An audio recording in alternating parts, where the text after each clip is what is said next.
మంతే తుఫాన్ కు సంబంధించిన ఒక ఇంపార్టెంట్ అప్డేట్ అండి. అలాగే ప్రకాశం బ్యారేజ్ కి బుడమేరుకి వరదలు వస్తాయని కూడా చాలా మంది అడుగుతున్నారు. దాని గురించి కూడా చెప్తాను. కృష్ణా జిల్లా కలెక్టర్ గారు చెప్పిన దాని ప్రకారం నిత్యావసర సరుకులు, పాలు, గుడ్లు, పెరుగు, బియ్యం ఇలాంటివి ఏవైతే ఉంటాయో ఇవన్నీ కూడా తెచ్చి ఒక 3 to 4 days సరిపడా ఇంట్లో పెట్టుకోమని చెప్తున్నారు. ఎందుకంటే తుఫాన్ ప్రభావం చాలా ఎక్కువగా ఉంటుందంట.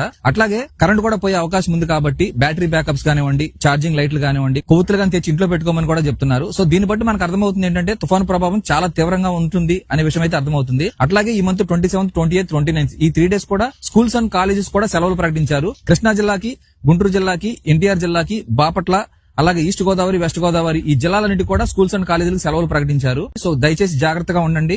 ఈ 4 days ప్రయాణాలు కానీ ఇలాంటివన్నీ కూడా పోస్ట్ పోన్ చేసుకుంటే చాలా మంచిది. అట్లాగే ప్రకాశం బ్యారేజ్ కి బుడమేరుకు వరద వస్తుందని చెప్పి చాలా మంది అడుగుతున్నారు కదా. మనకు వరద వచ్చే అవకాశం అయితే ఏమాత్రం లేదని అధికారులు చెప్తున్నారు. ఎందుకంటే మనకు పైనుంచి వాటర్ వస్తేనే వరదలు వస్తాయి. సో పైనుంచి వాటర్ వచ్చే అవకాశం లేదు. ఈ తుఫాన్ ప్రభావం మన ఏరియాలో మాత్రమే ఉంటుంది కాబట్టి ప్రకాశం బ్యారేజ్ కానీ బుడమేరుకు కానీ వరద వచ్చే అవకాశం అయితే లేదు.